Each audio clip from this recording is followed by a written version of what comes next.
أهلا بكم. ضيفة اليوم صحفية ميدانية عملت كمراسلة على الخطوط الأمامية في أماكن التوتر منذ حوالي 20 عاما، وهي اليوم واحدة من أكبر المراسلين الدوليين في شبكة CNN الأمريكية.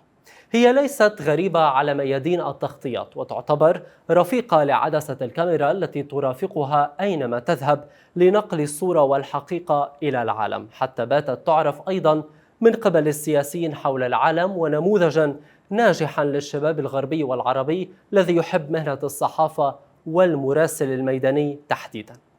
في مهنة المتاعب هذه، وفيما يحاول الصحفي المتمرس أن يكون دائما مصدر المعلومة للناس من دون زيادة أو نقصان، حفاظا على سمعة عمل على بنائها على مر السنوات، قد تسقط منه أشياء سهوا أو من دون قصد، فتكون غلطة الشاطر بألف.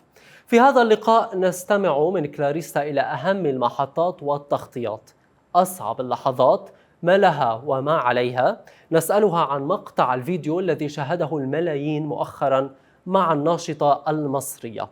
أيضا ماذا ستقول عن رحلتها الأخيرة إلى قطاع غزة. كلاريسا وارد، أهلا بك في أخبار الآن. البداية مما شاهده الملايين مؤخرا، محادثتك مع الناشطة المصرية رحمة زين. كنت حريصة جدا على عدم مقاطعتها، وبدلا من ذلك استمعت إليها بانتباه. أريد أن أعرف منك ماذا كنت تفكرين حينما صرخت بوجهك وأسمتك بالدمية. Well, first of all, thank you very much for having me. This is a wonderful opportunity. I'm so glad we could make it work. When I first saw Rahma, she said to me, "You're the actress." And that was a reference to a clip that was manufactured or fabricated of me taking shelter from rocket fire in southern Israel. And this manufactured clip made it look like I was pretending to come under fire, like I was being directed from someone in a control room in New York or Atlanta. And it caused a huge amount of damage because so many people thought that the clip was real. So my first reaction when she said, "You're the actress," was to say, ugh, because how do you defend yourself against something that's fake, that's not real? But as she kept shouting, I quickly understood that it wasn't really about me and it wasn't really about the fake clip. It was about, as you say, years of deep frustration and pain and anguish, and a real feeling on her part that Western media is not listening, was not telling those stories, was not humanizing the people inside Gaza, the Palestinian people more broadly. And so as soon as I realized that, I thought this can actually be a really valuable moment to hold this space with her, to listen to what she has to say, and to give her my word, to use my platform in whatever capacity I can to make sure that those concerns and that anguish and that frustration is heard by people in the US, people in the West, and indeed people around the world. نعم، هل كانت لديك فرصة للجلوس معها في وقت لاحق وإجراء محادثة ربما هادئة وصادقة؟ So we were still filming. It was just the conversation began. I was standing a little bit away from her and she was shouting quite aggressively towards me. Once I went and stood with her and persuaded her to speak on camera and started to really film the whole thing, she definitely calmed down, because I think she understood that, or I hope she understood, that I was being sincere and that I wanted to give her an opportunity to tell the world why she's angry and to tell the world why so many people felt angry in that moment. And that was when I felt like it became more of a considered conversation. بدون شك تهتمين بسمعتك ونزاهتك، لكن بشكل عام كيف تتعاملين مع الانتقادات العامة وتحديدا التي تتعلق بعملك؟ So I think that the most important thing is to look back at your work, to think about the reporting you've done, and to be sure that you are comfortable with it, that you feel you've done a good job, that you feel you have been fair. And for me personally, I really spend a lot of time considering my words, choosing the stories I do, and making sure that I do a good job of the reports that I do. So I felt in this case largely comfortable with the decisions I had made and the reporting that I had done.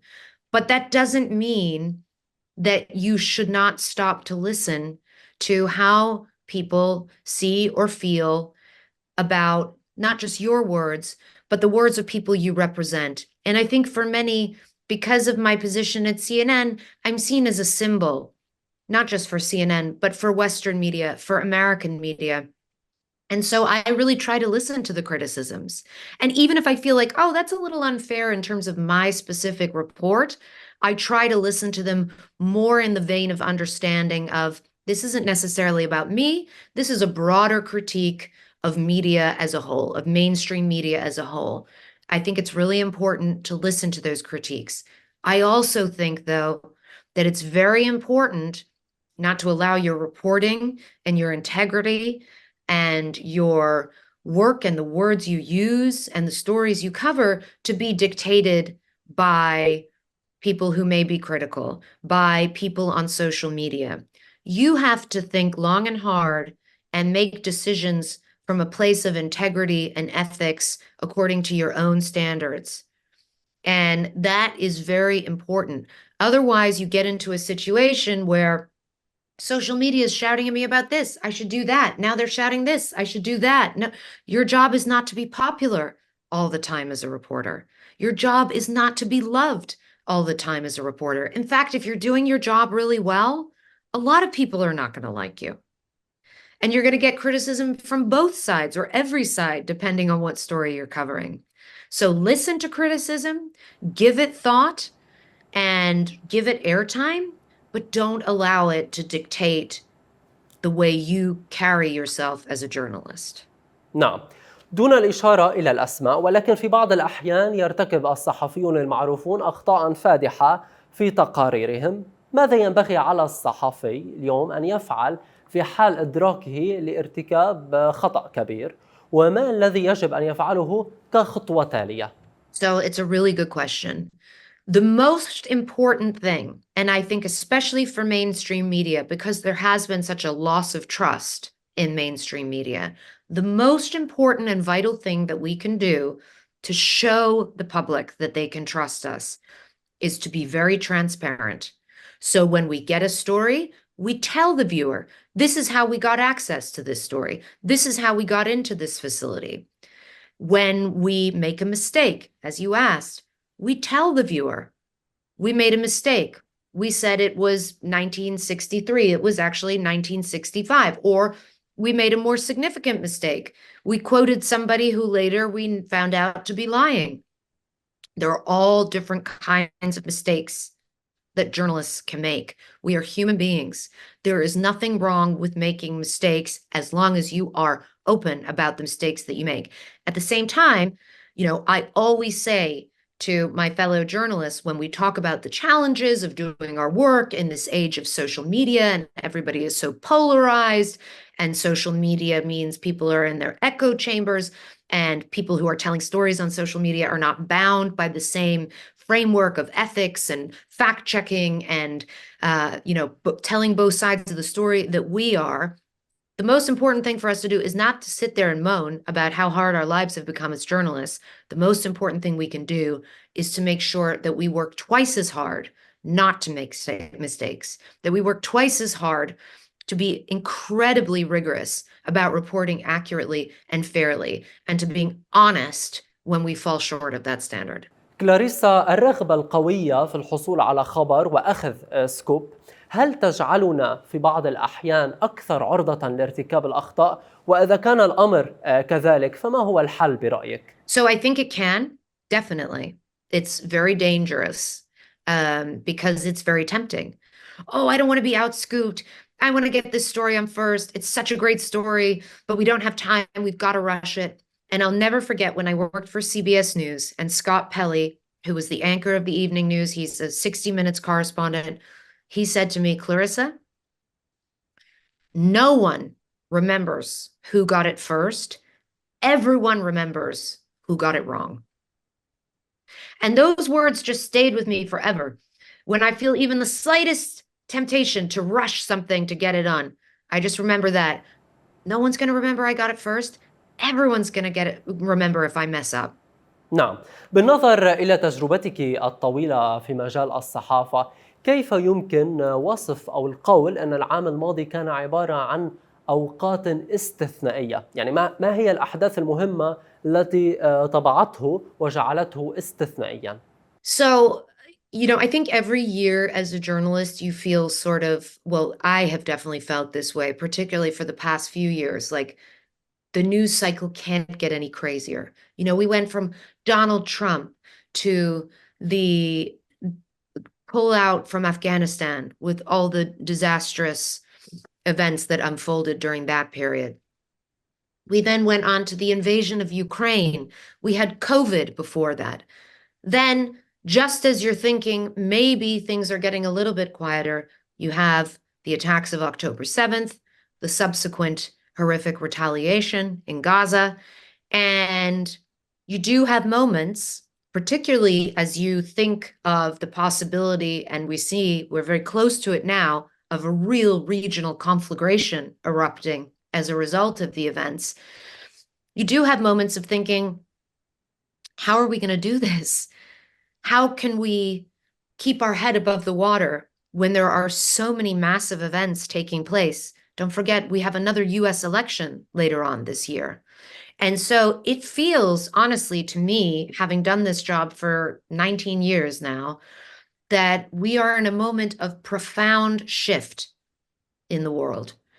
It's literally like a tectonic shift. You could almost feel the ground moving beneath your feet. I'm speaking metaphorically, but I'm talking about a definite change or movement in the world order as we know it. And that can be scary, it can be exciting, it can be overwhelming. And again, it comes back to the importance of all we can do is take a deep breath and take one day at a time and try to do the best job that we can of telling the stories, of giving the global context, and of course, of humanizing the stories and making it clear who is suffering and how they are suffering as a result of all these profound shifts that we see around us. نعم، كلاريسا، نحن معجبين فعلا بعملك، ومع ذلك يصعب علينا تتبع نشاطك أو تحركاتك. فكيف تنظم كلاريسا وقتها في ظل أجندة دولية مليئة بالأحداث؟ I'm not going to lie, Karim, it's really hard. It's particularly hard because I have 3 children. My oldest is 5. I have a 3-year-old, and I have a baby who is 8 months. So I have 2 full-time jobs, 2 very full-on full-time jobs. And I think as a woman, particularly, you have to accept the fact that there's a lot of guilt associated with traveling for your work, being away a lot.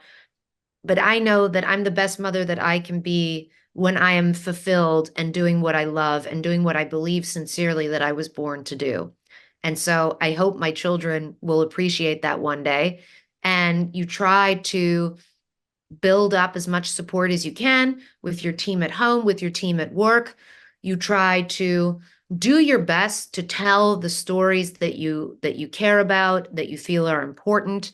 I'm the chief international correspondent. That means ideally, when one of my stories comes on television, you turn up the volume. You want to hear what the story's about, because I'm not doing stories every day. I'm doing stories maybe every few weeks, and ideally they're important, they capture a moment, and people listen to them.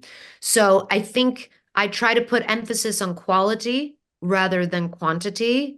And I accept that I am imperfect, that I'm going to drop balls, that I'm going to forget pack lunches for school sometimes, that I'm going to forget sometimes to bring my notepad on assignment. I'm going to make mistakes. It's going to be messy, but I love what I do as a mother and as a journalist. And so you just keep pushing forward. نعم، في ظل كل ذلك ماذا عن التوازن بين العمل والحياة؟ هل وجدت صيغة ما لتكوني أمًا جيدة وصحفية جيدة في الوقت نفسه؟ وما هي تلك الصيغة السحرية؟ I tell you what I have found. I haven't found the perfect balance. Sometimes you're great at your job, sometimes you're great at being a mom. Very rarely are you great at both at the exact same time. But what I have found that I think women have struggled to find over the years is acceptance with my imperfections as a mother and with the real challenges that being a mother presents for my job. I get calls in the middle of the night. October 7th is an example. 5 in the morning, I get a phone call. There's an attack. You need to get on a plane. And of course, the first thing I'm thinking is, what's the story? What's happening? How do I get on the plane? The second thing I'm thinking of, who's going to take care of my 3 kids? It's a weekend. I can't leave them all with my husband. And I think we have to be honest about that as mothers, that it's really hard. There's a lot of juggling. And sometimes you're going to drop balls, and that's okay. It's okay. You have to forgive yourself, accept yourself, and keep trying hard. And if it's too much, I also say not every woman wants to have a child. That's okay. Not every woman wants to have a career. That's okay too. You have to find what you love, what fulfills you, and go from there with what's right for you, not what other people tell you is right. لكن مع كل هذه الضغوطات التي تكلمت عنها الآن، ماذا عن الصحة العقلية؟ ما هي المتطلبات الخاصة التي يتطلبها عملك وكيف تتعاملين مع تلك التحديات؟ It's really hard. I think it's been particularly hard the last 3 months. My trip into Gaza was incredibly harrowing. It was just a short amount of time and a brief glimpse into the hell that people are living through there. But as a mother, particularly, it really broke my heart. And constantly looking at this material online, on social media, constantly feeling the tension, the hatred, the politicization, the polarization, that does take a toll on you as a journalist or any human being, frankly, who is consuming a lot of this content. And it sits in the body. And so for me, it's really important. Over the years of doing this, I have learned to find coping mechanisms, whether it's prayer, whether it's yoga, whether it's going for a walk, being with my family, going out with my girlfriends just to have lunch and laugh and chat about stupid things, just to have levity in your life. You can't always live in that posture of absolute intensity. You have to be able to experience joy, to experience love, to embrace levity, because otherwise the balance becomes unsustainable. And what you find, and what you see a lot with journalists who cover conflict, is that people burn out. People develop substance abuse problems. People have trouble maintaining functional, healthy relationships. So I also think another important thing is to realize that when you get back from a trip, you're going to crash. If you've been moving at 100 miles per hour under extreme tension with a lot of adrenaline, when you get home, you're going to crash. There's no way of avoiding the crash. It's coming. It's the way the world works. There's balance, there's up, there's down, there's fast, there's slow.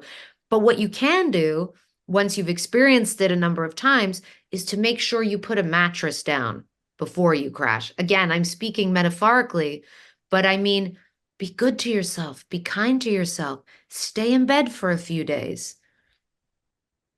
Eat lots of French fries if that's what you want to do. Watch stupid TV if that's what you need to do. Allow yourself physically and mentally in that time after you come home, not to immediately try to be the best mother in the entire world, but to try to decompress, to let go of some of the tension and build yourself back up slowly, refill the tank until you're able to get back out there and do it again. لنتكلم الآن أكثر عن خلف الكواليس. ماذا تفعلي عندما تشعرين بالضغط نتيجة لتحد ما أثناء القيام بقصة؟ وإذا ما أردنا أن نتحدث عن أمور واقعية، أي مثال يمكن أن تعطينا؟ Well, I can give you a real life example. We went to Israel on October 7th to cover the horrifying Hamas attacks. And within a week or two, we understood that we needed then to go to Gaza to cover the horrendous retaliation that was being meted out. And so we thought, how are we going to get into Gaza? Because, as you know, the Israelis and the Egyptians, those borders have been closed. The Egyptians will tell you that nothing gets in without Israeli permission. The Israelis have only allowed some journalists in with an IDF escort, which we didn't feel for the kind of journalism we want to do would be possible with an IDF escort. So we became fixated. How do we get into Gaza? We called the UN, we called MSF, we called the Jordanians, we called the Emiratis, we called everybody, the Americans, you name it, anybody and everybody who was able to move someone in and out of Gaza. We said, please, can we come? Please, can you tell us how you managed it? And eventually, the Emiratis had set up this field hospital in Rafah, near the Rafah border crossing. And we worked with them for a period of time to try to visit that hospital. Eventually, it happened. But believe me, Karim, this was 2 months almost, or 6 weeks, let's say, of trying every single day, of scratching our heads, of feeling completely overwhelmed, because we know what we have to do as journalists. We know that we need to be on the ground, not because the journalists inside Gaza aren't doing an amazing job and paying a horrendous price in terms of the high death toll, the highest death toll, I think, that we have seen in terms of since the Committee to Protect Journalists has been taking numbers and registering them. We haven't seen anything like that. But in addition to the profoundly vital work that those journalists in Gaza have been doing, it's also invaluable for us to be able to get on the ground too, to help tell those stories, to feel and smell and see with our own eyes what things look like on the ground. So that's a good example for you, I think, of when you set your mind on something and you're so fixated and you know that's what you've got to do and you know that's the best way to do it and it seems impossible.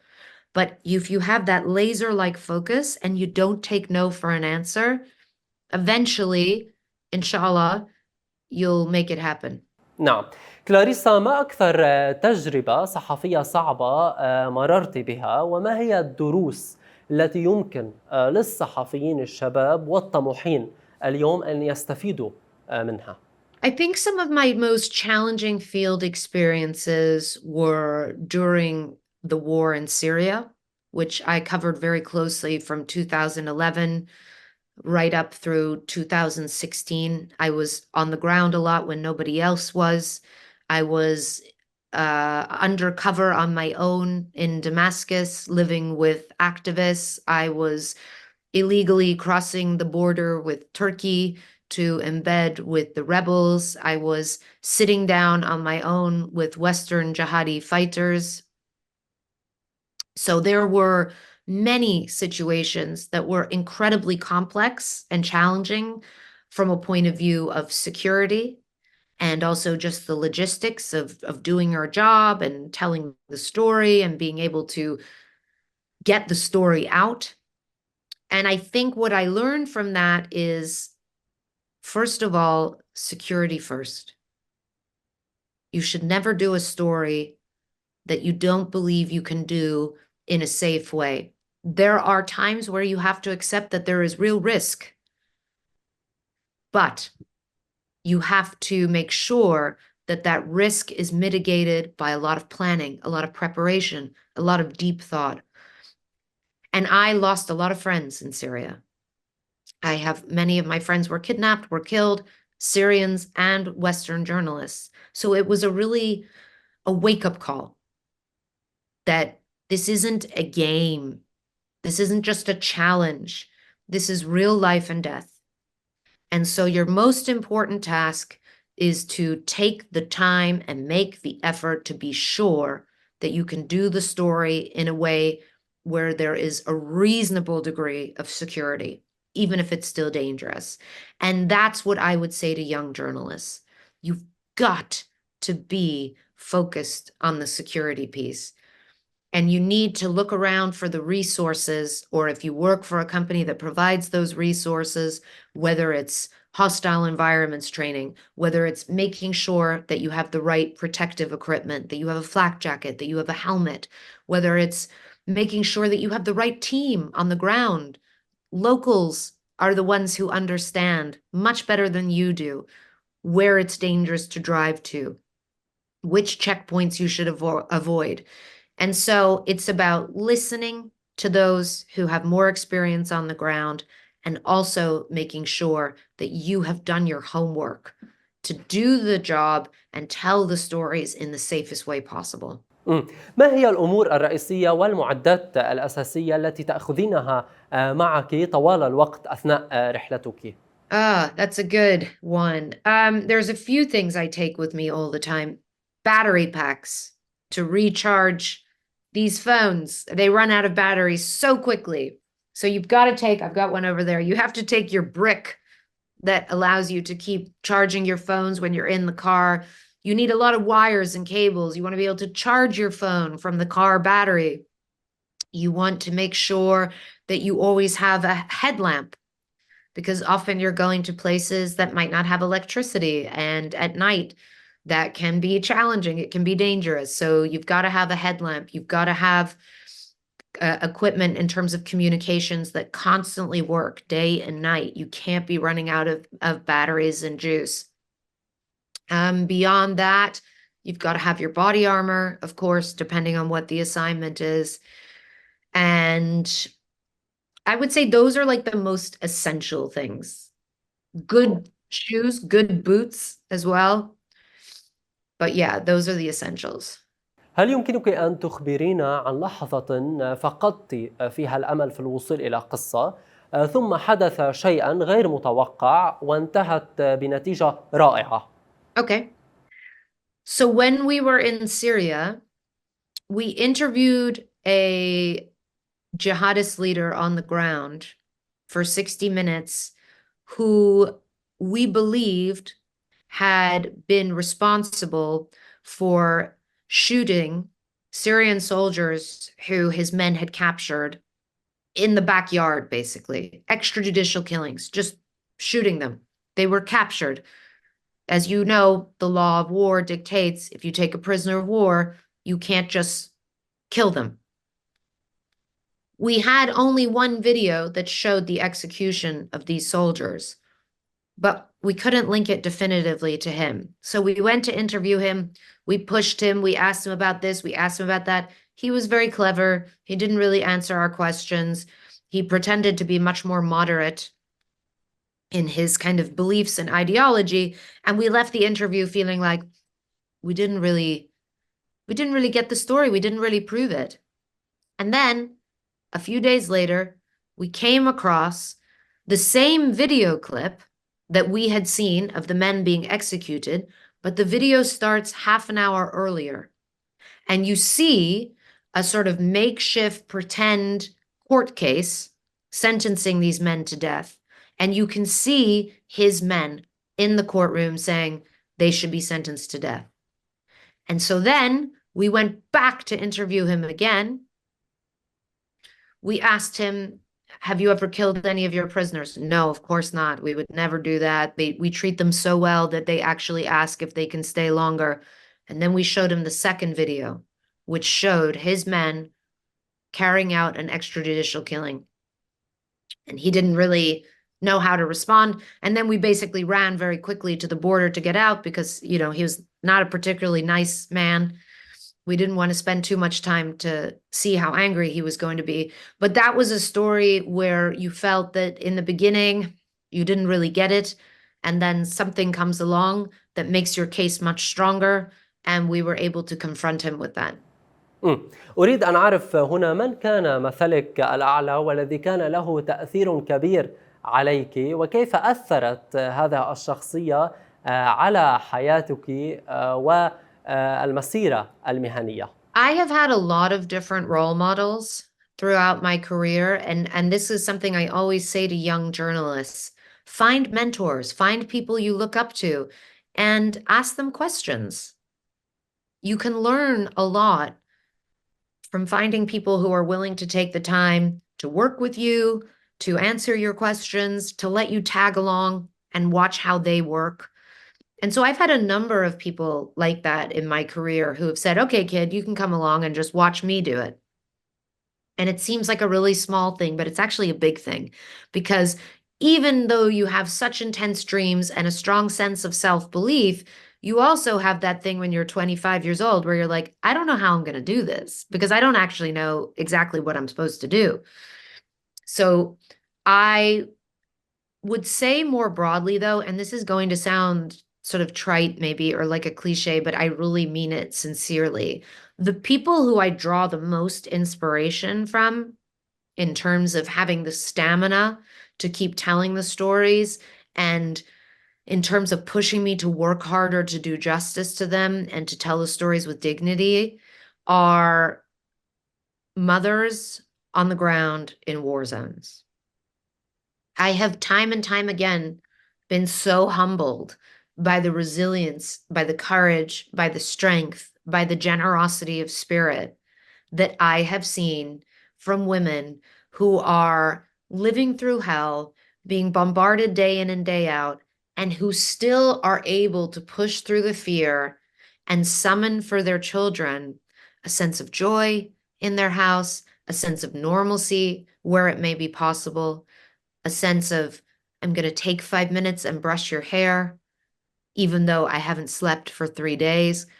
That, for me, is the most inspiring and gives me the most push to say, if they can do this, you can do that. نعم، وما هو الشيء الأكثر أهمية برأيك لصحفي طموح يجب أن يعرفه اليوم عندما يدخل في ممارسة هذه المهنة؟ The most important thing, I won't say the most, but one of the most, because there are many, one, if you're looking for one, is that your job is not to be an activist. Your job is not to pick a side and tell stories that illustrate why this side is right and why this side is great, or this side is in the wrong, or this, whatever it may be. Your job, where possible, is not to have an agenda. Your job is to tell stories in a fair way. That doesn't mean that you try to report neutrally, that you try to pretend two sides are the same. No, that's not what I'm saying. But I see a lot of young people going on social media, calling themselves journalists, and basically delivering speeches about why this is wrong and that is wrong and this is wrong. And I understand the impulse to do that, but that's not really journalism. Journalism is telling stories, holding people accountable, and allowing the story to unfold how the story unfolds, not how you think it should, not how you want it to. التكنولوجيا ووسائل التواصل الاجتماعي، اليوم الجميع يستطيعون نقل قصة أو خبر أو بث مباشر إلى العالم. ما الذي يفعله ذلك بطابع المحطات الإخبارية الكبرى والعريقة وكذلك بالشخصيات الإعلامية المهمة؟ I think it's a real challenge, but it's also a huge opportunity. It's a challenge because, of course, people want to hear news that resonates with their own beliefs. They don't want to sit with other people's truths. They don't want to sit with other people's pain, especially if they're preoccupied with their own pain. And so it's much easier to choose on social media, I like this person, I like that person, I like this person, and I'm going to follow them because they basically tell me what I think back to me. And the problem with that is you're not getting the full picture necessarily. And so I would say then, of course, people tend to reject mainstream media because they say, oh, they're spending way too much time talking about that, when I really just want to hear about this. That is a challenge for us. What do we do about that? The answer is not to try to become social media, to try to pick a niche that we see as popular with people and just keep pushing on that. What you realize is that the opportunity is there because a lot of people also feel like, well, I see all these reports and they tell that side, and I see all these reports and they tell that side, but I'm really looking to someone to put it all together in context and tell me the whole big picture. I'm not saying we get it right every time. I'm not saying we do it perfectly, but some of these mainstream media organizations like CNN have global resources and reporters all over the world who can do a very substantial job that few can match in terms of scope and scale of putting together that global picture. نحن بصدق مندهشون بما يقوم به الذكاء الاصطناعي اليوم بعملنا الصحفي وما يمكن أن يفعله أكثر. ما هو دور الصحافي في عصر لن يكون فيه من الممكن بعد تحديد الحقيقة من الخيال أو الحقيقي من الاصطناعي؟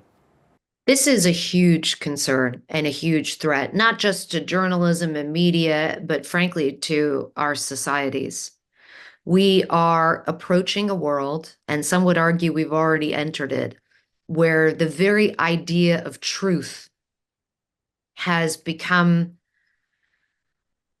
incredibly difficult to define and is frankly under threat entirely because there is so much misinformation and disinformation out there, and we just start to get sophisticated about spotting one type of misinformation, and then suddenly they come up with a more sophisticated way of doing it. And now with AI, it's going to become virtually impossible, even for people like me, whose job it is to be able to sift through something, find the sourcing, and try to determine very quickly whether it's accurate, whether it's misinformation. It's going to become impossible for all of us. It will become impossible to control our own physical bodily appearance even. Someone can make a deep fake of Clarissa Ward or of you or of your colleagues and have them saying all sorts of things. Now, obviously, there are people in the tech industry and governments around the world who are thinking a lot about these matters. I don't think they've come up with any concrete solutions or strategies. And so it's going to be a difficult and bumpy ride. We have to brace ourselves for that. And we have to try to work together to come up with a framework to defend the idea of truth. And I'm not talking about opinion. We can all have different opinions, but we can't have different facts. 2 + 2 is 4. If we can all agree on that and continue to agree on that, then I still have some hope for us. On the positive side, there will be huge advantages to AI as well in terms of having a huge database of facts and knowledge at your fingertips. I think you might look at a world where you'll be able to talk to someone in the mornings when you wake up. Hey, Siri, for example, what happened in Bahrain yesterday? What happened on the Red Sea with the Houthis taking another ship hostage, for example? And that AI mechanized person, not a person, obviously, bot, let's say, will be able to say, oh, listen, according to the New York Times, this happened, but the BBC is categorizing it a different way. And social media users in Yemen are saying X, Y, and Z, or whatever it might be. So you can make potentially a scenario where we will have access to a lot more information, a lot more quickly, and delivered in a much more personalized way, which will make it easier for people to inform themselves when they don't necessarily have time to sit down and read the whole newspaper or sit down in front of CNN and watch a whole hour. There are opportunities. That's just one sort of thought I had, but also there are a lot of opportunities with local news and in places where they don't have a huge amount of money. necessarily to build up the infrastructure of a more traditional media platform, but still embracing the technology of AI will allow them within their communities to deliver news in a timely fashion about what's going on around them. هل نحن في عصر ما بعد الحقيقة؟ وإذا كان الأمر كذلك ماذا يأتي بعد ذلك العصر؟ How would I say my worldview has changed? I would say that as you get older, you definitely get a little more pessimistic or fearful about the direction that world events are moving in, that the world is moving in. We see a lot of profound change and disruption, which can give rise to a lot of anxiety, a lot of instability. But fundamentally, I still have a core belief in the power of humanity, both in its capacity for evil, but also, and this is what I like to focus on, in its capacity for good. And I have seen time and time again how people can be extraordinarily resilient and courageous and selfless in situations where it would be much easier to turn a blind eye or cross to the other side of the street. And so I don't allow myself to fall into despair. I don't know if that really answers your question in terms of a worldview, but I guess when you do the job that I do, I'm exposed to so many different worldviews all the time that while I hold on to my values and care about them, I'm also very open to the fact that different people from different places have different concepts and visions for what the world should look like. And I try to embrace and sit with that diversity of thoughts, feelings, emotions, and still hold on to my own values at the same time and still have faith in the capacity for good of human beings. كلاريسا، في خضم كل ذلك كيف تغيرت نظرتك إلى التطورات العالمية؟ ليس فقط بسبب خبرتك ولكن أيضا نظرا لتغير وسائل الإعلام وآراء الجمهور على مر السنين.